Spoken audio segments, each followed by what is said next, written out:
Mari saudara-saudara kita buka firman Tuhan di dalam Matius pasal yang ke-25. Matius pasal 25. Matius pasal 25. Kita diingatkan kembali saudara mengenai kedatangan Tuhan di mana pengantin laki-laki akan segera datang. Maka dari itu kita harus waspada, karena kalau tidak kita akan ketinggalan, tertutup pintu itu. Pada waktu ini memang kita semua belum menyadari. Karena demikian Allah masih menganugerahkan dengan limpahnya. Tapi ada masanya saudara. Nanti saudara cari, saudara akan menangis dan menyesali waktu yang sudah Tuhan berikan. Tetapi saudara tidak dapat kembali. Banyak orang mengatakan begini, Pak, Tuhan itu kerap kali kan kalau mengajar, kalau salah sekali kan diulangi ya Pak. Kalau gagal kan disuruh lagi ya. Ya, betul. Tetapi ada masanya tidak ada ulangan lagi. Anak-anak yang sekolah sebelum ujian diadakan ulangan enggak? Iya dah.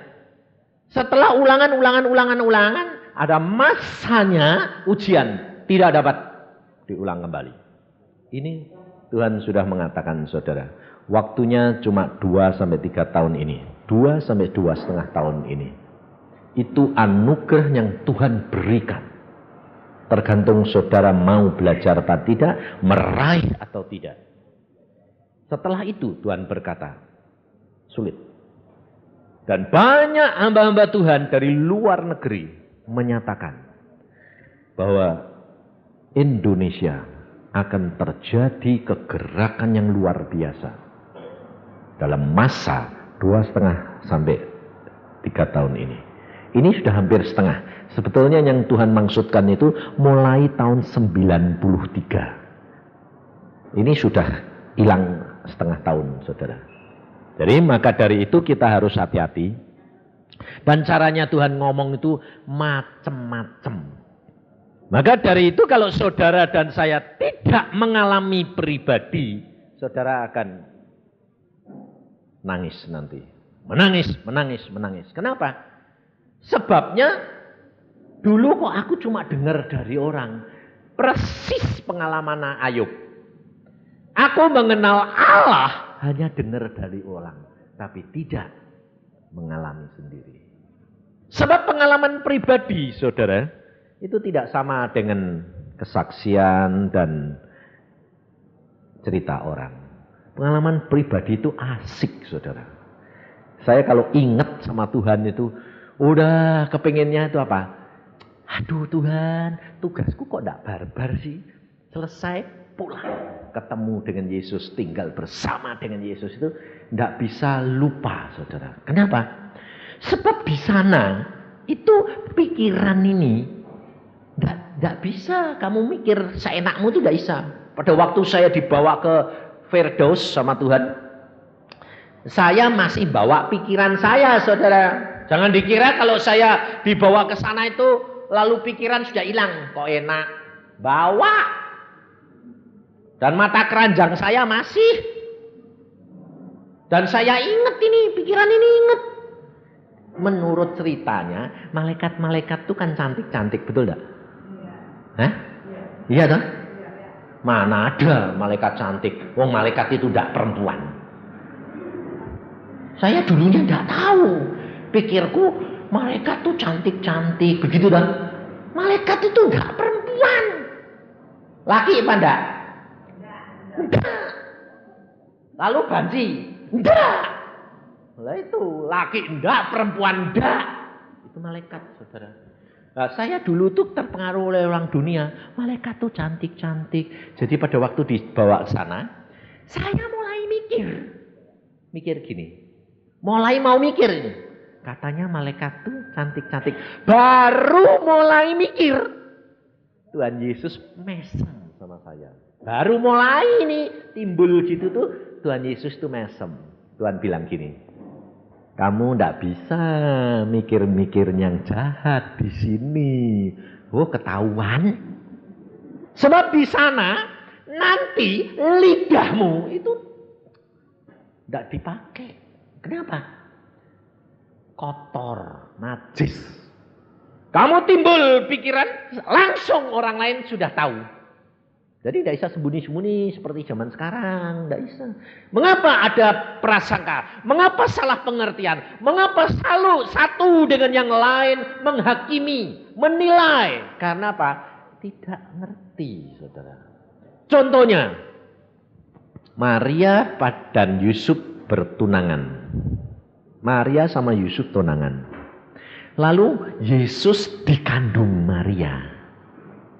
Pengalamannya Maria ngandung Yesus tanpa suami, ini bisa dimengerti orang lain enggak? Hah? Enggak toh?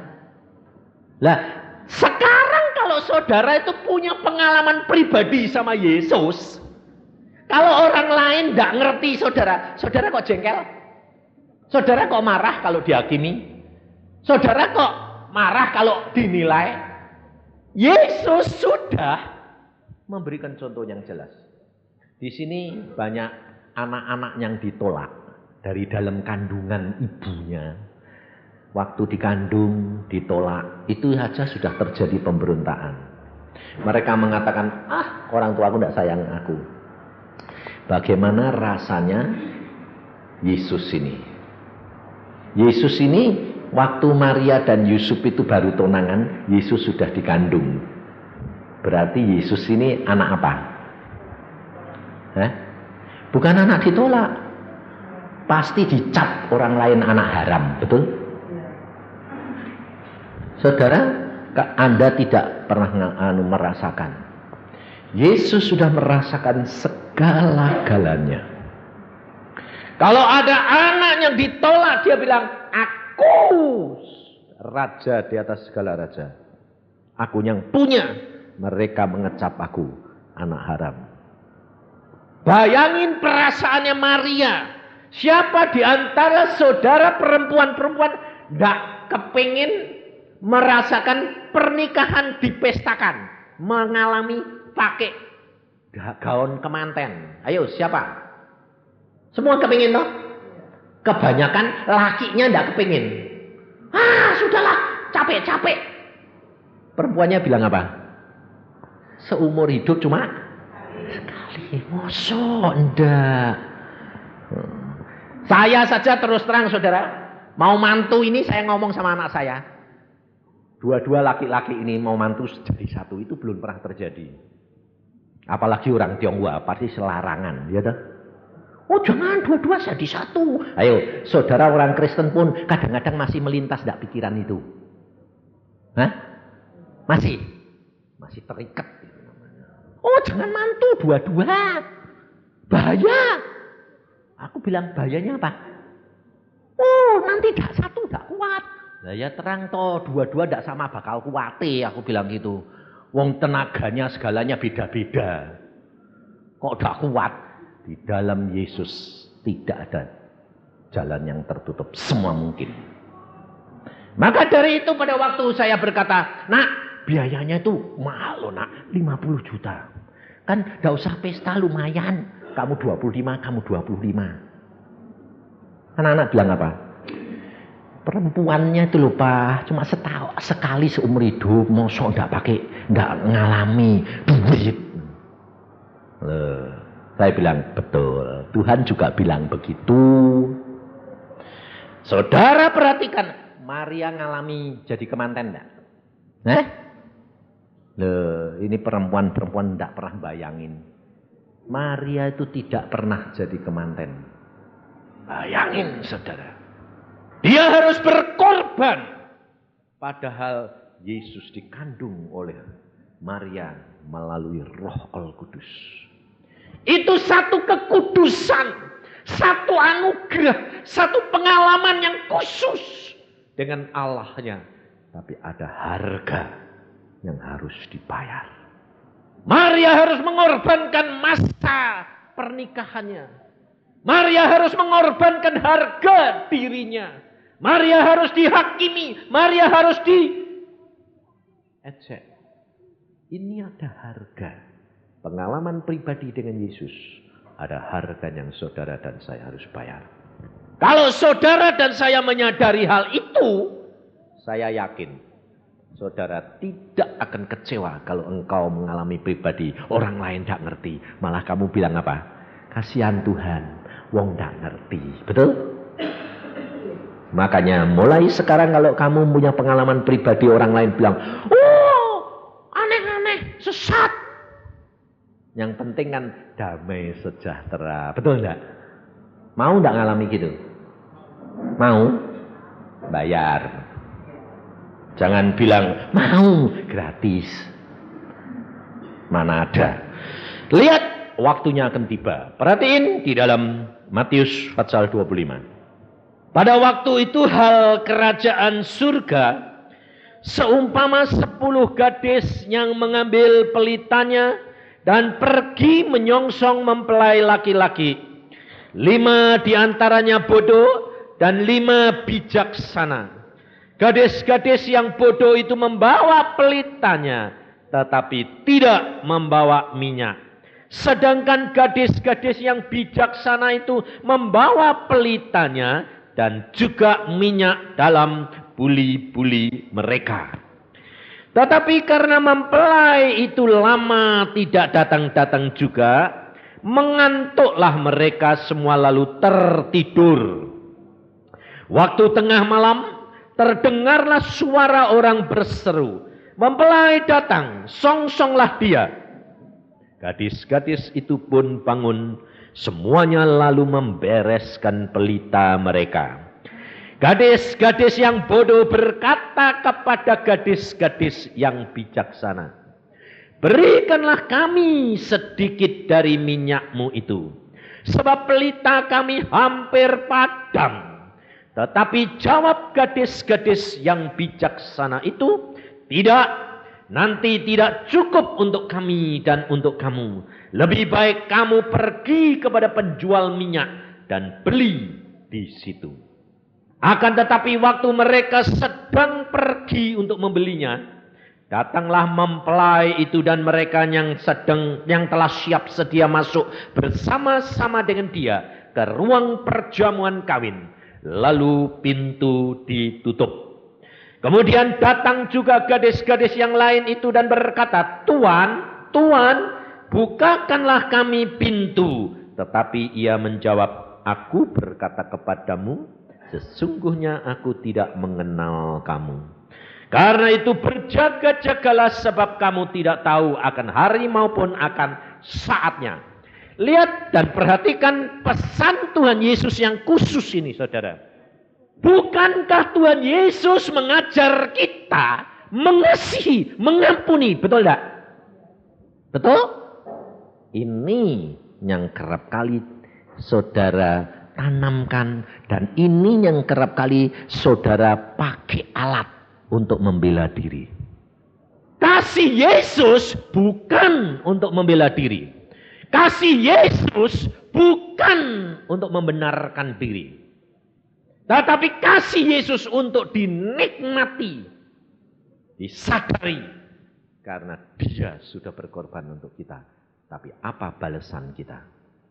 Sebab yang berkata, aku berkata kepadamu sesungguhnya aku tidak mengenal kamu.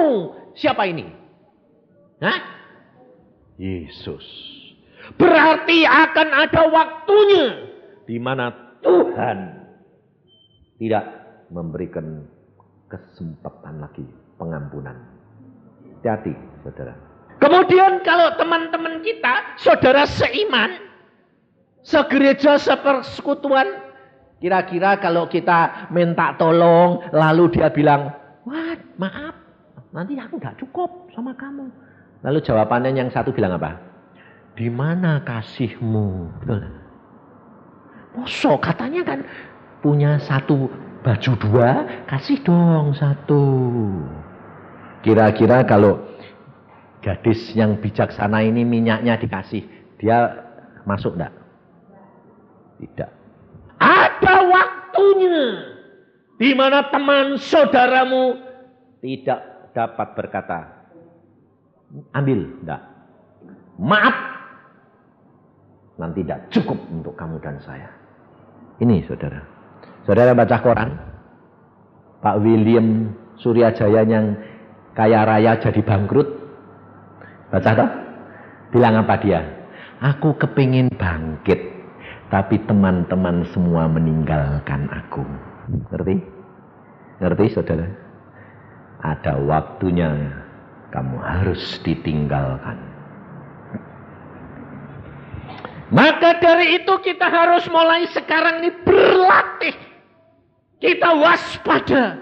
Karena Tuhan sudah berkata, kita tidak tahu kapan itu datang. Bukan waktu pulang, bukan waktu Yesus datang. Tetapi berkat-berkat yang kita terima sekalipun, kesehatan yang kita terima sekalipun, ada masanya.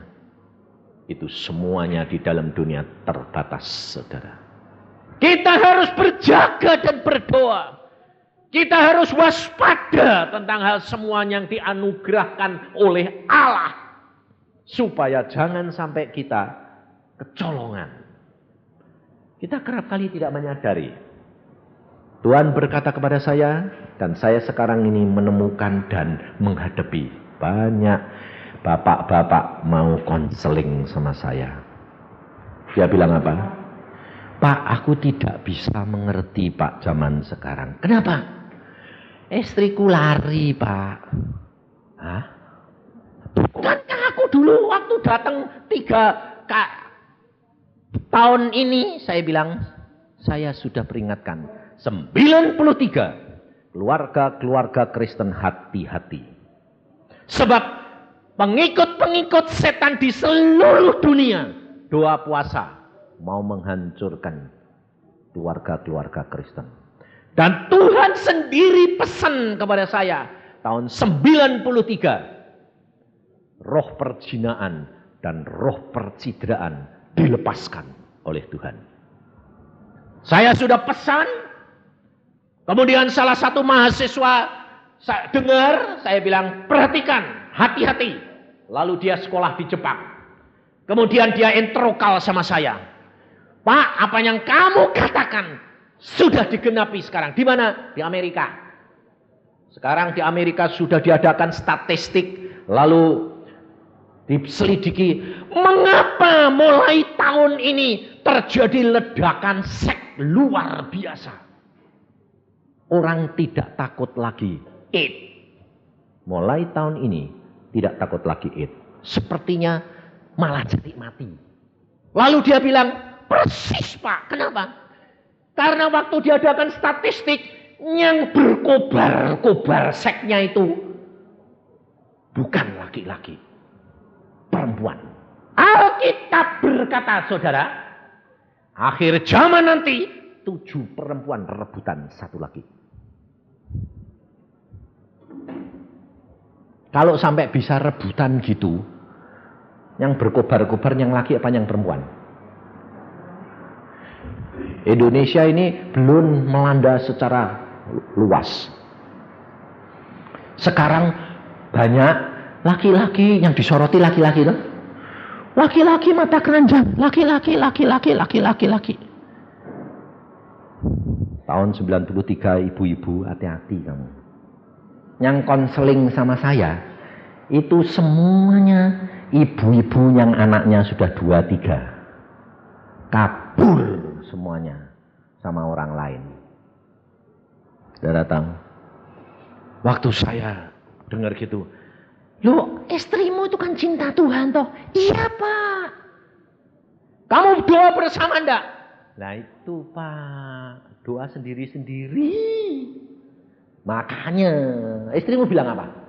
Saya bilang, istriku bilang gini, 10 tahun kita menikah, aku enggak pernah mbok perhatike.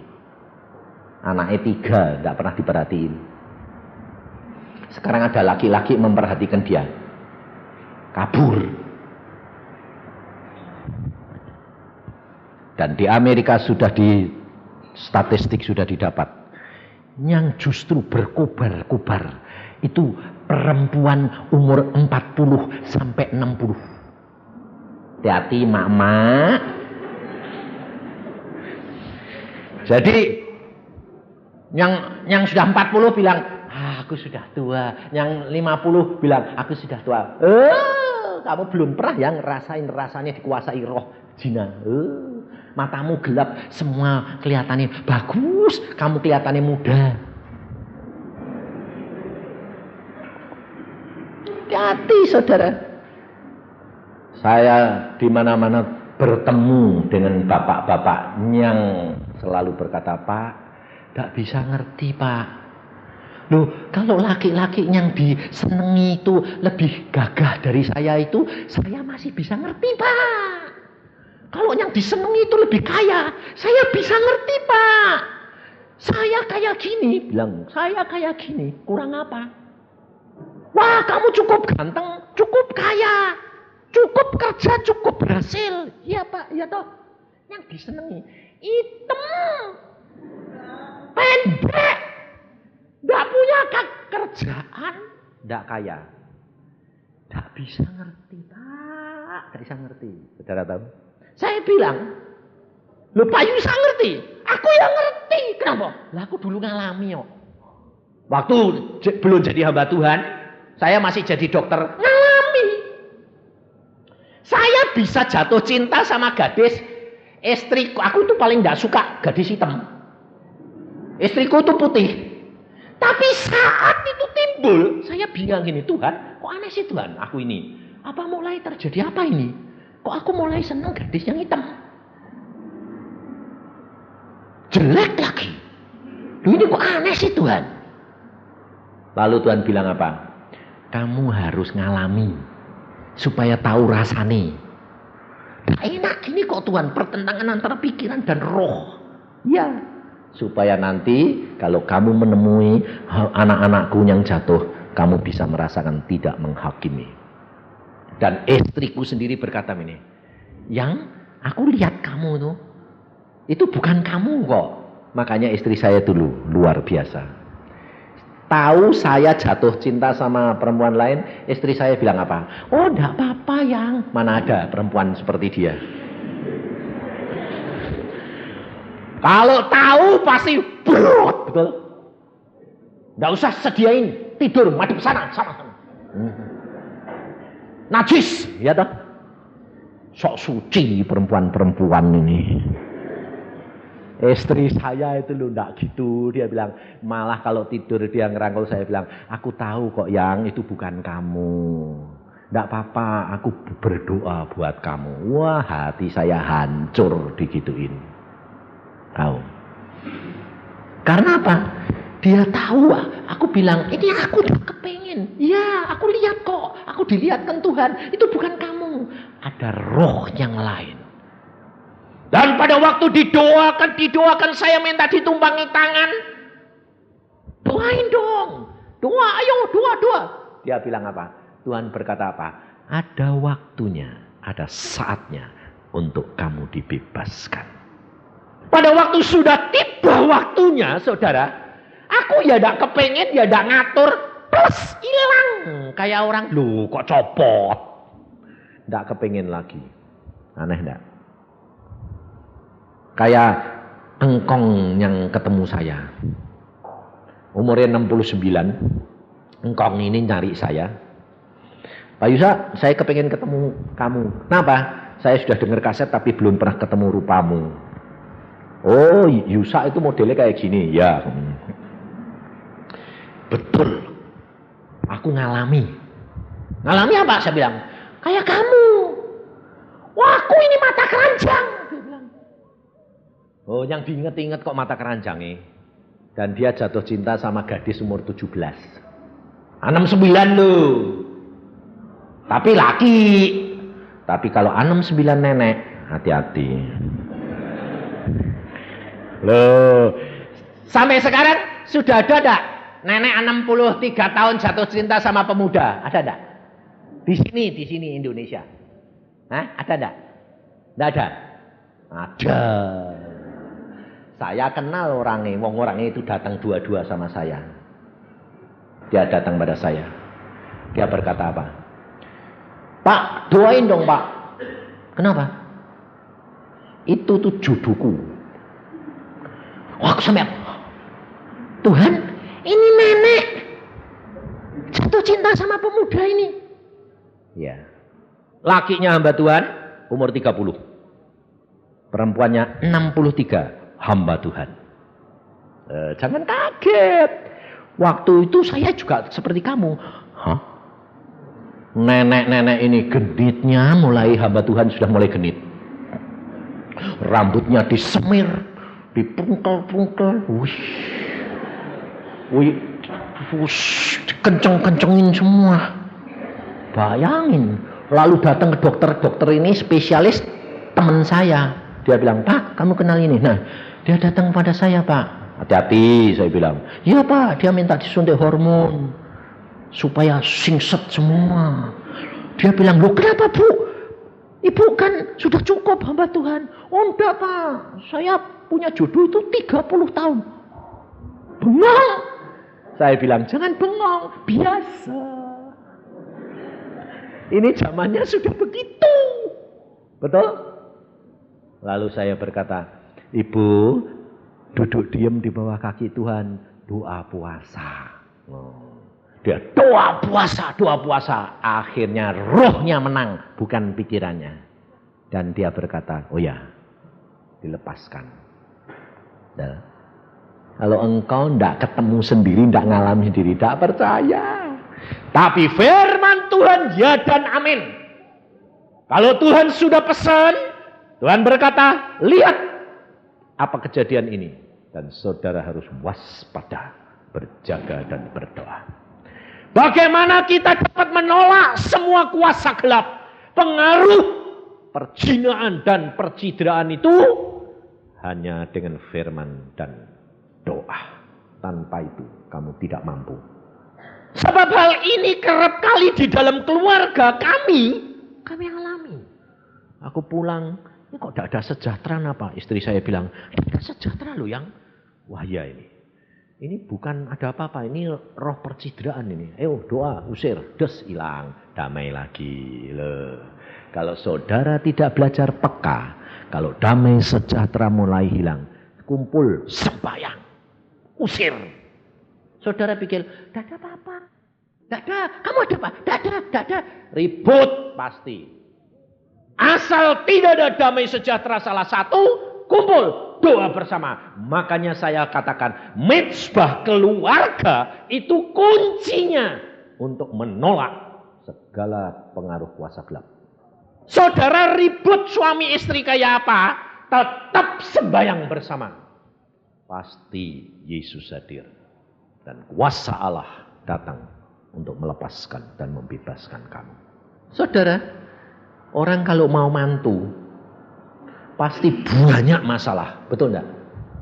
Belum sama besan, belum sama anak, belum kepinginnya ini dewek, itu dewek, itu dewek. Mantu senang satu saja, sudah repot. Ngatur besane kepingin ini, sing ini kepingin ini. Ini dua, saya mesti di sana, mesti di sini. Bayangin, wong bareng sereng dua. Jadi nanti itu saya yang di tengah, ini anak mantu sama sana besan, sini anak mantu, sana besan. Bayangin model antik.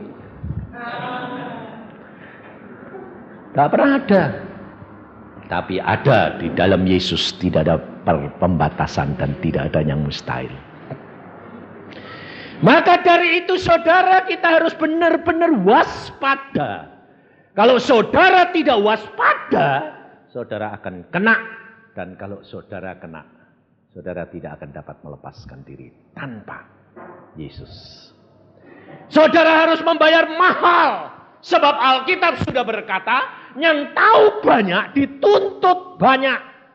Saudara sudah dengar firman, saudara sudah diajar untuk berdoa, untuk peka, untuk minta pertolongan Roh Kudus setiap saat.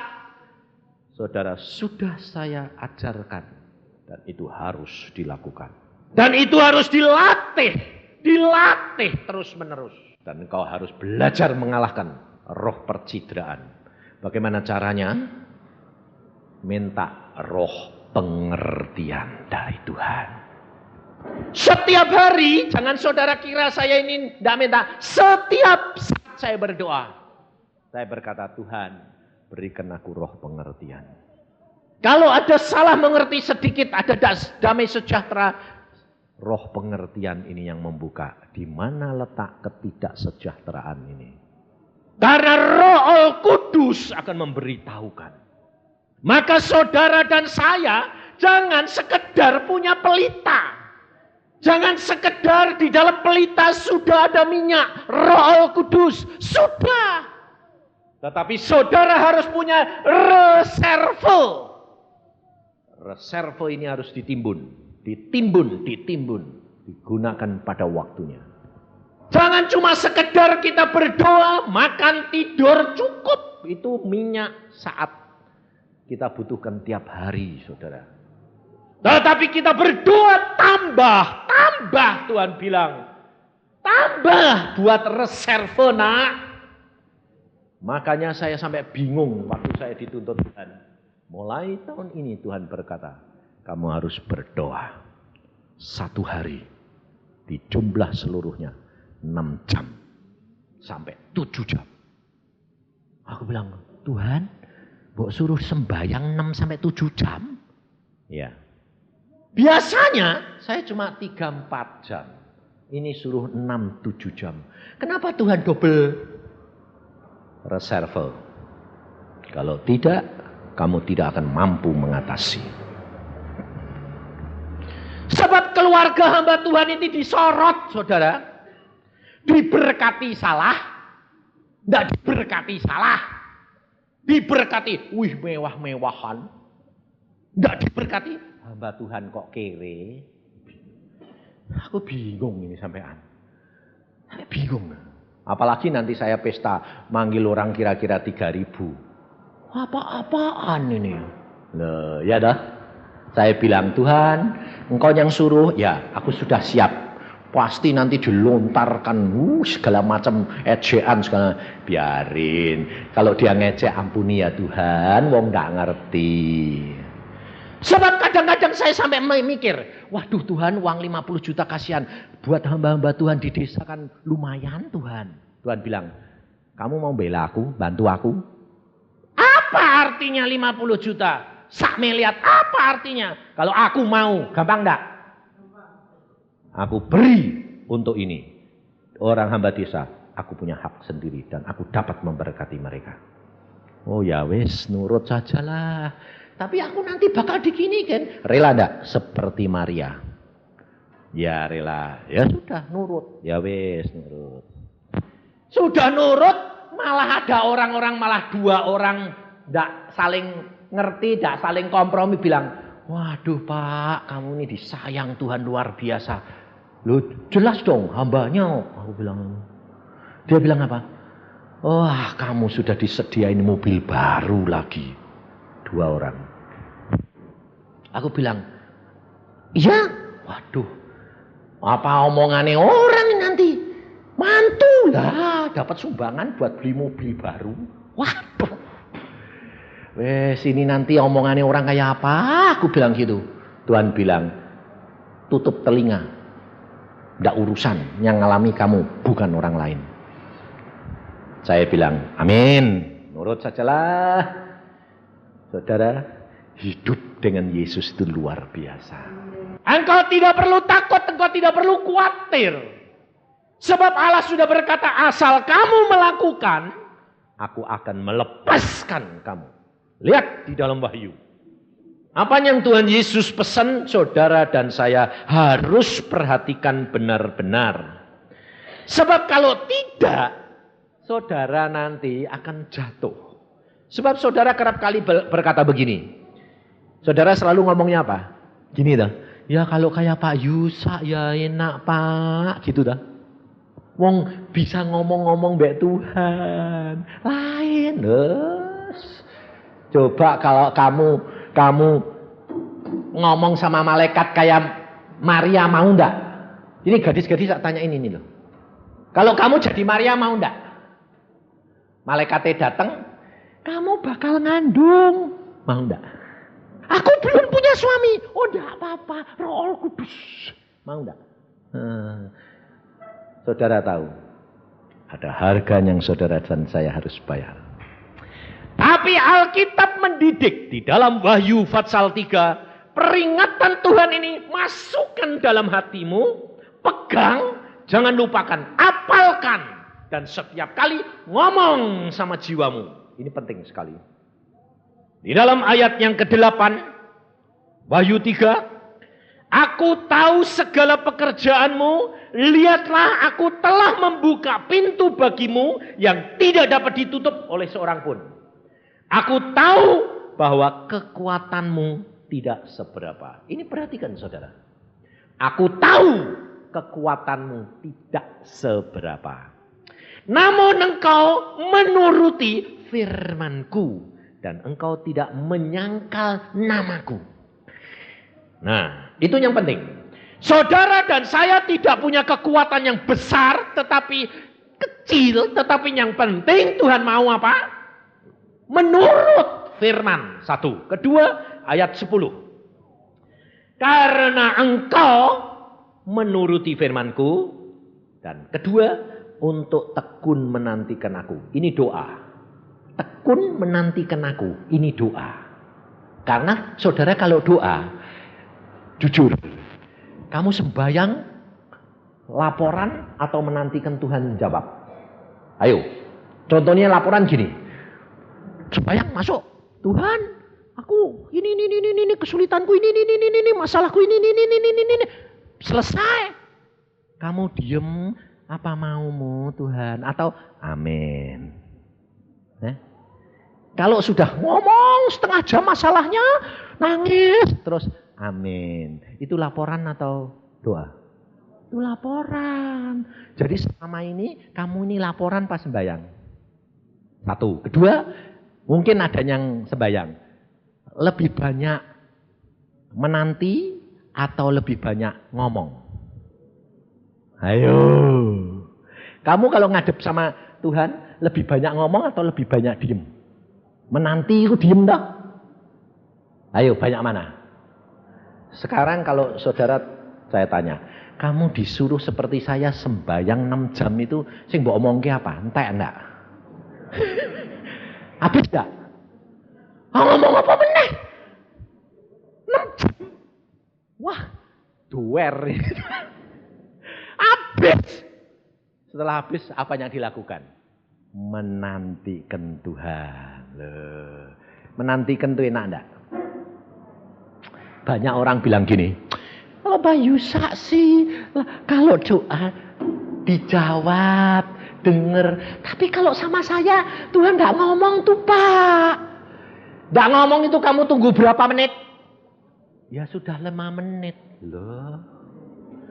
Kamu sudah pernah nunggu sejam? Boro-boro Pak, nunggu sak jam.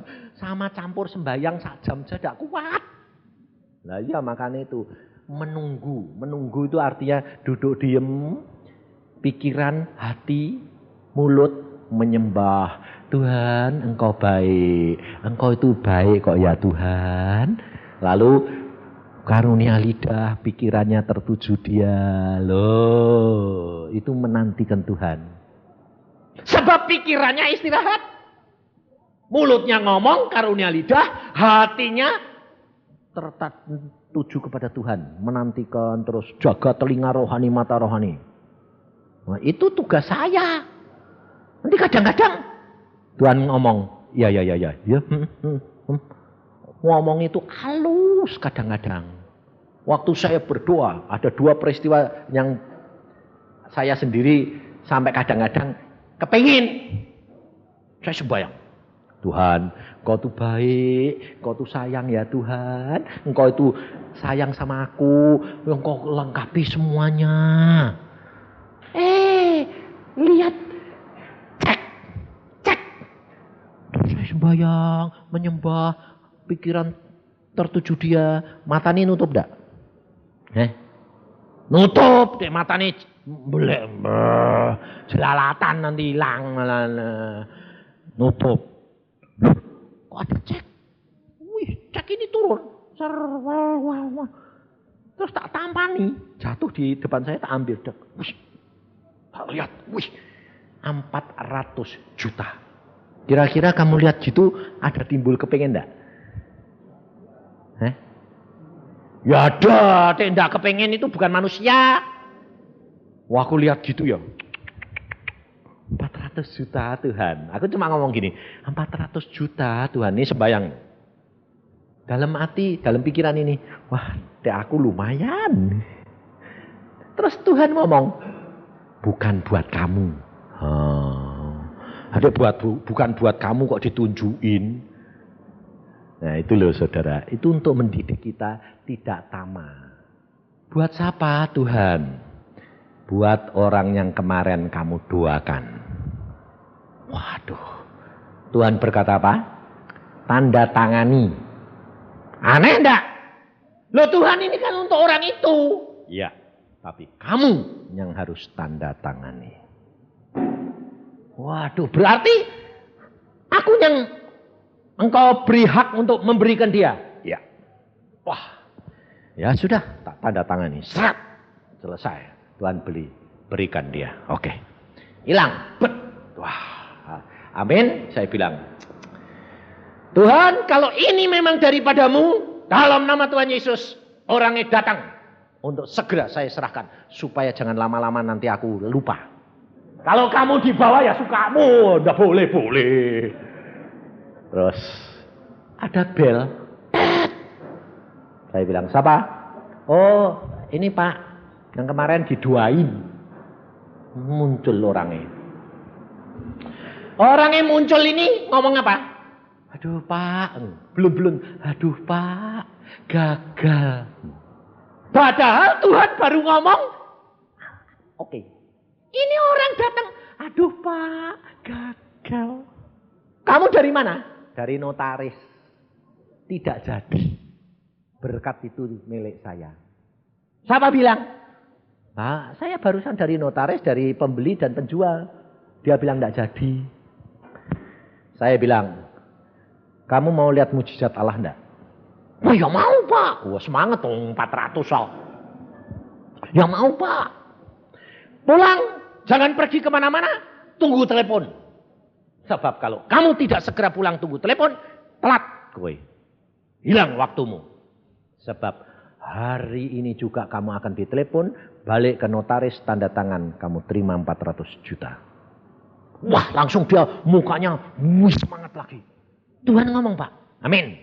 Pulang dia. Sampai di rumah bel berbunyi. Pak, datang ke notaris. Ini pembeli sama penjual yang minta sekarang ditandatangani. Wah dia bilang puji Tuhan. Datang sana tanda tangan dia terima 400 juta. Sudah terima dicairkan masuk bank dia. Apa bilang?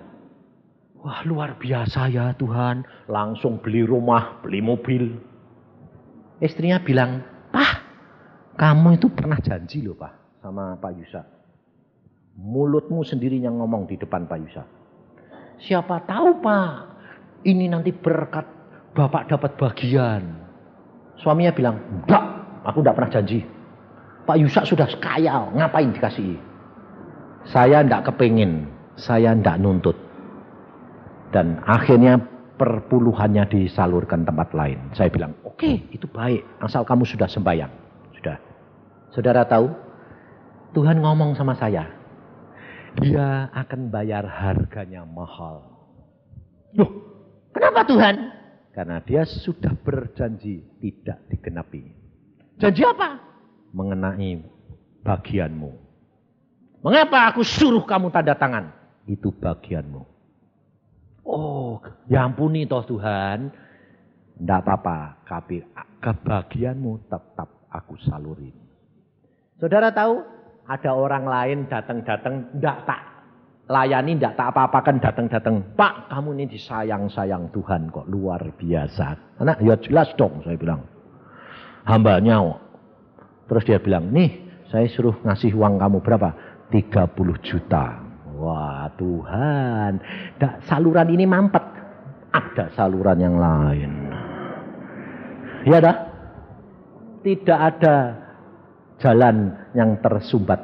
Yesus sudah berkata, kalau engkau menuruti firman-Ku dan engkau menantikan aku akan melepaskan kamu. Perhatikan saudara.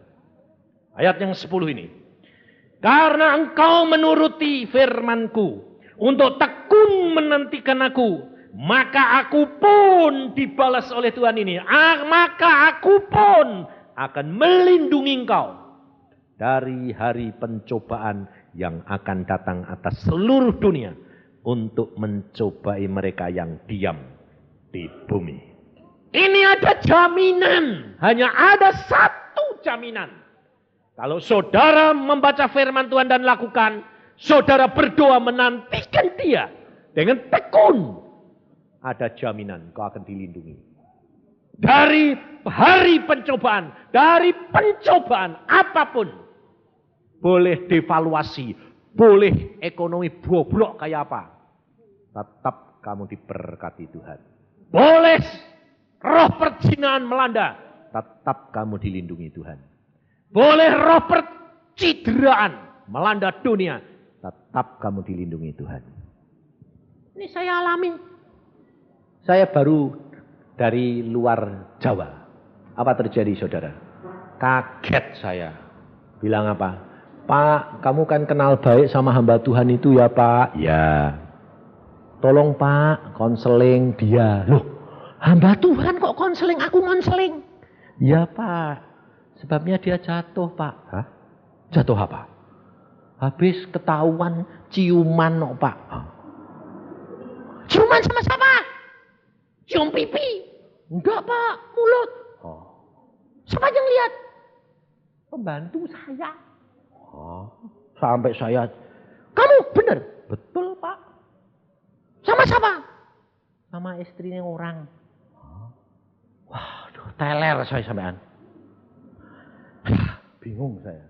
Tuhan berkata, bukankah sudah aku beritahukan kamu? Hamba-hambaku pada berjatuhan. Bayangin. Bingung tak kamu? Aku sampai Tuhan. Makanya orang yang berdoa menantikan aku tidak akan sia-sia, tak rugi. Memang kelihatannya itu waduh setengah mati menantikan Tuhan itu. Diam, Tuhan ya diam. Jangan lalu saudara setiap kali saya 1 hari 6 jam itu terus Tuhan ngomong.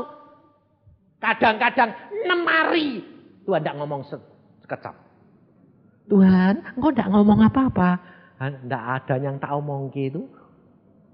Wong semua saya lihat sudah jalan baik. Loh aku ya kepengen engkau ngomong Tuhan aku rindu. Apakah itu hambaku yang setia? Waduh mateng aku. Bayangin saudara. Jadi saya sekarang sudah kue ngomong, tidak ngomong sudah tidak apa-apa lah. Aku sampai kesel ngantuk ya tidur di hadirat Allah. Wis. Sebab Alkitab berkata kamu dan saya harus tekun. Ya wis toh. Jadi coba saudara, anakmu nunggu kamu tidak pulang-pulang, tertidur tidak? Hah? Kamu marahin tidak? Tidak toh? Malah mau angkat, mau masuk ke kamar, kena bilang, kasihan ya nunggu bapak ibu tidak pulang-pulang sampai tertidur. Betul tidak? Ya Tuhan saya nunggu tidak dijak ngomong-ngomong ketiduran, dia marah tidak? Tidur malah dikasih mimpi. Loh. Lalu aku bilang, loh kok mimpi Tuhan? Tidur di hadiratku. ini Tuhan tuh luar biasa. Pengalaman-pengalaman gini tuh saudara tidak akan dapat kalau tidak ngalami dewek. Makanya saya kalau sama anak saya, Denny, dia tukang tidur itu. Kalau dia sembahyang sama di sebelah saya ranjangnya jejeran. Saya sembahyang sebentar lagi dia nyangger, aku nengok, oh ger. Ampun Tuhan, tidur di hadirat Allah. Nanti kalau dia dengar aku ger, ampun Tuhan bapakku tidur. Jadi tidak nyalain saudara, karena apa? Tadi malam jam 3 sudah dibangunin. Tidur jam 11, jam 3 sudah dibangunin. Bayang, ya. Bayang sampai setengah 4, Tuhan bilang tidur lagi, nanti jam 4 mesti sudah bangun. Tidur setengah jam, bangun lagi. Tuhan bilang sembayang, tidak tidur lagi, bawa firman. Kalau bawa firman itu saya bilang, Tuhan ngomong-ngomong apa? Kadang-kadang 1 jam belum ngomong. 1 jam loh Tuhan, kok gak ngomong-ngomong. Jadi jangan saudara kira, mas ngomong ini baik, kok enak. 1 jam Tuhan gak ngomong. Terus Tuhan bilang, apakah aku pernah terlambat? Ndak, lah ya wis toh. Tambah meneh. Baru ngomong, kamu ngomong ini ya? Oh ya, ayem. Paling enak itu kalau dia cerita. Kowe ngomong ini, wah tak jawab. Lah kalau gini piye? Gini. Kalau gini piye? Gini. Itu enak. Tapi kerap kali kowe ngomong ini. Lah penguraiane piye? Wis engko ndok mimbar wae. Itu sing deg-degan aku. Ndok mimbar. Kosong melompong, Saudara. Enggak tahu. Kalau kamu enggak ngalami sama Tuhan, itu namanya penyerahan yang total. Yakin Allahmu tidak pernah terlambat, Allahmu tidak pernah meninggalkan engkau, dan dia tepat datang karena dia mengasihi engkau dan saya. Orang yang berharap pada dia tidak akan dipermalukan. Ini alami. Maka engkau akan melihat kemuliaan Allah dan kuasamu.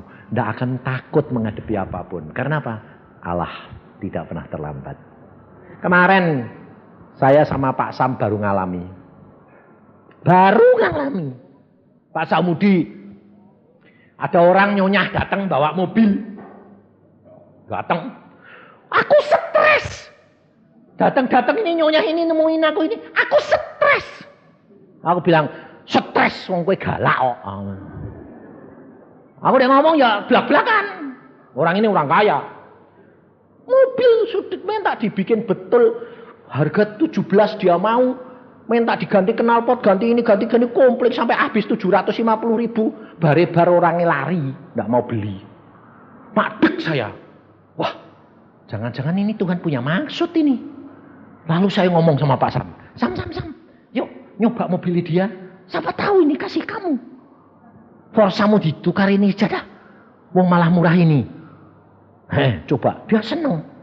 Ternyata dia seneng ini enggak ngomong karena takut. Sungkan. Saudara tahu, saya bilang, tawarkan showroom. Ditawar cuma 15,5. Dibikin betul 7,5. Jadi kan cuma 14. Seperempat.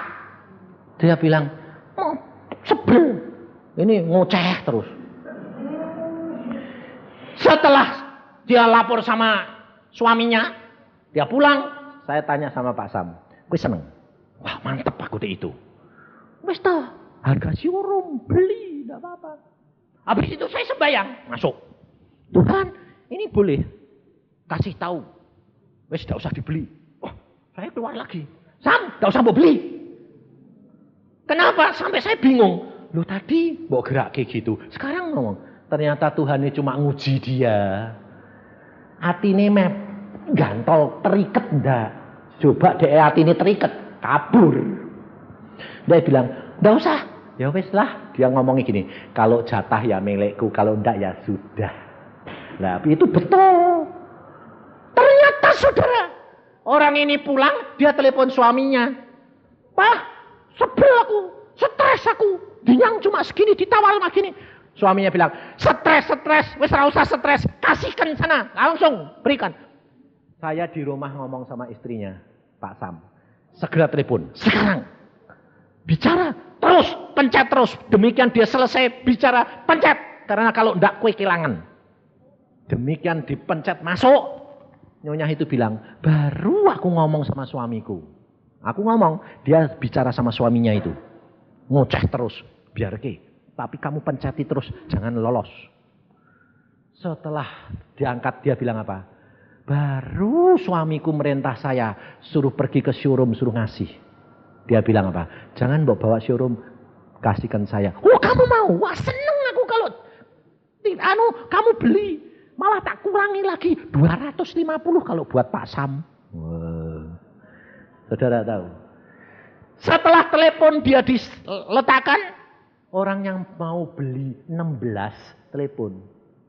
Mana mobilmu? Kasih saya ya 16. Oh sudah tak jual 15,5. Batalin. Tidak bisa. Sudah diberikan. Itu hamba Tuhan. Tidak boleh dibatalin. Nah, kalau jatah kena loh. Kena. Forsanya dia dijual. Dia bilang, wes tukar lek aja mau. Gelundung. Tukar gelundung yang mau. Sama Tuhan malah ditambahin dia 500 Pak Sam. Bayangin saudara. Segala sesuatu adanya ngatur. Kamu tidak perlu takut dan khawatir. Bapakmu tahu kebutuhanmu. Uangmu cukup segitu, Allah bisa ngatur. Bisa? Mahal jadi, tapi bisa enggak murah jadi mahal? Bisa enggak? Bisa, kalau kamu harus jadi berkat. Jangan bilang, kok mahal Tuhan? Kamu harus jadi berkat. Oh gitu, ada waktunya kamu berkat. Jangan cuma nodong terus, saudara tahu. Hidup semua dari dia, untuk dia, kembali kepada dia. Amin.